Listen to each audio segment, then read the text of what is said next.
Hi, today's topic is about love.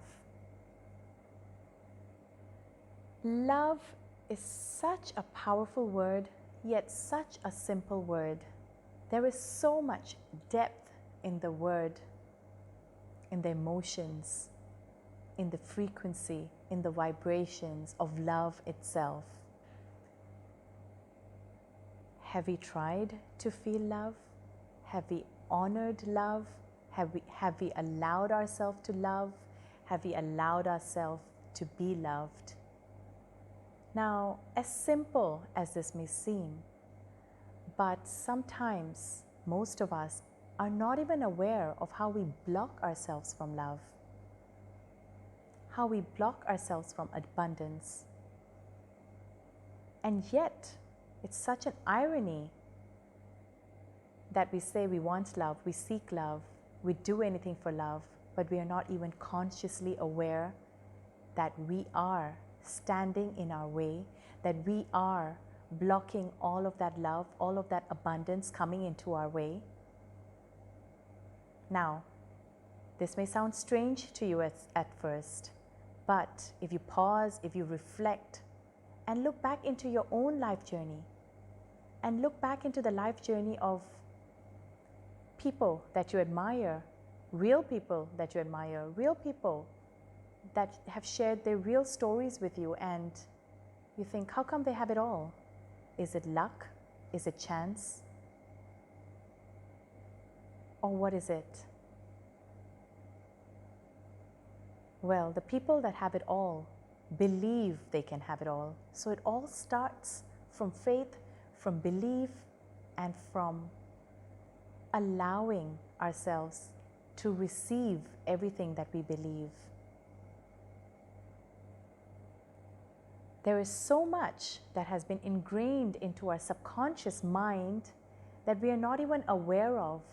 There's so much that has been ingrained into our subconscious mind that holds us back from love, that holds us back from life, that holds us back with its limiting beliefs about what we can have and what we cannot have, about the life that we deserve and the life that we don't deserve.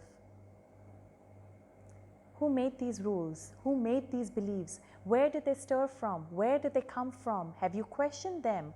Or are you just living in autopilot? Or are you just driving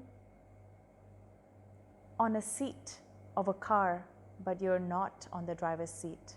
Or are you on that driver's seat, but you're not actually present or allowing yourself to be present on that driver's seat? Now,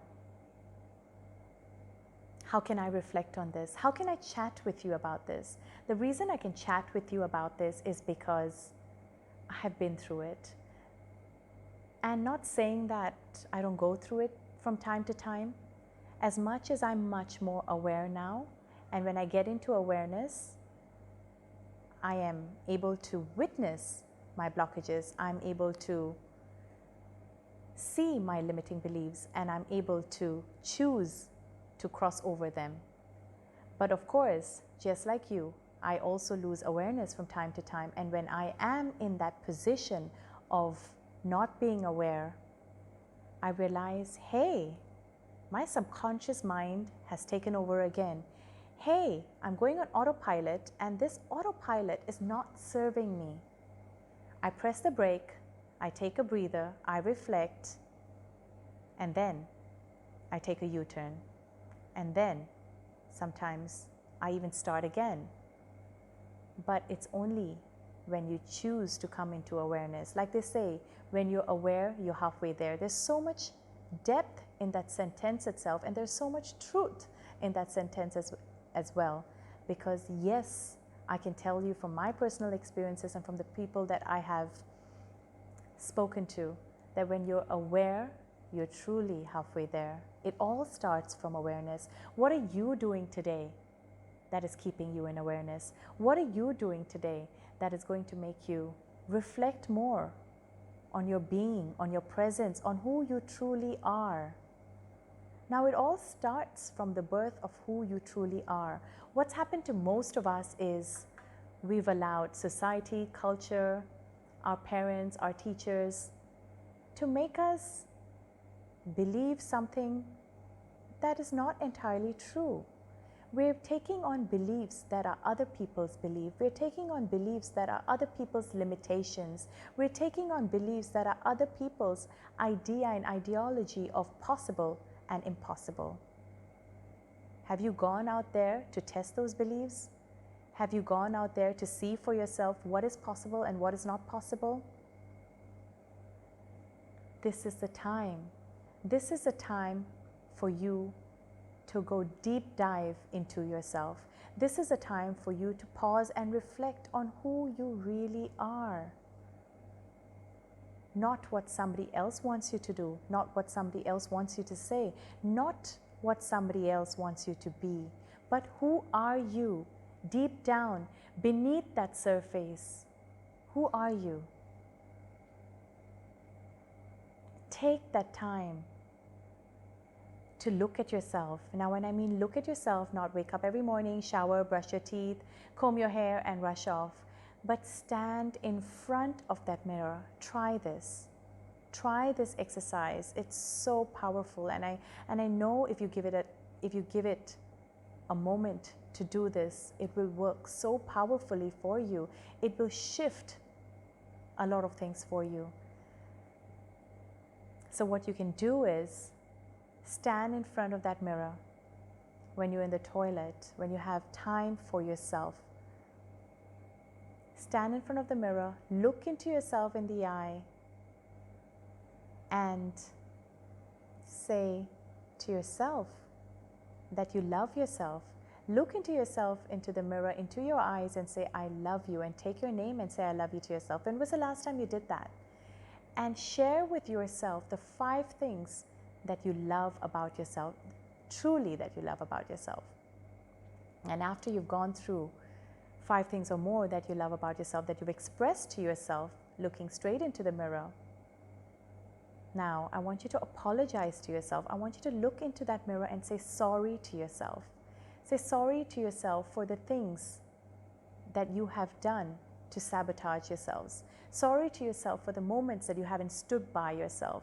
Sorry to yourself for prioritizing someone else over you. Sorry to yourself for dishonoring yourself because someone else made you believe otherwise.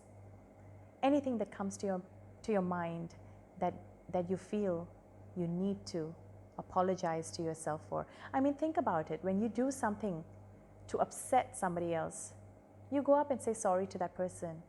How many times have you upsetted yourself, and have you ever or never apologized to yourself? This is your moment to do it.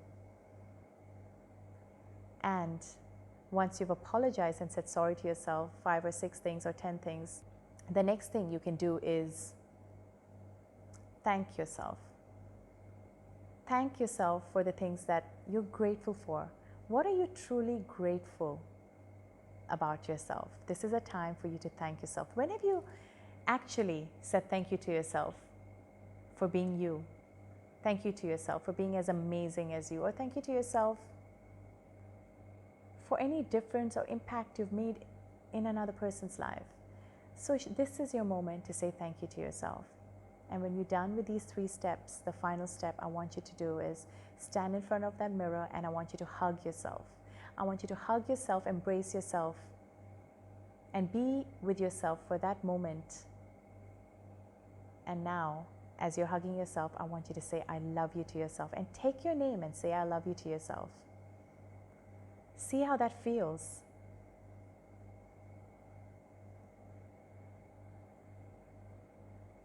And now, this is the beginning of your journey to pause. This is the beginning of your journey to bring yourself into awareness. This is the beginning of your journey to reflect into the authentic being that you are.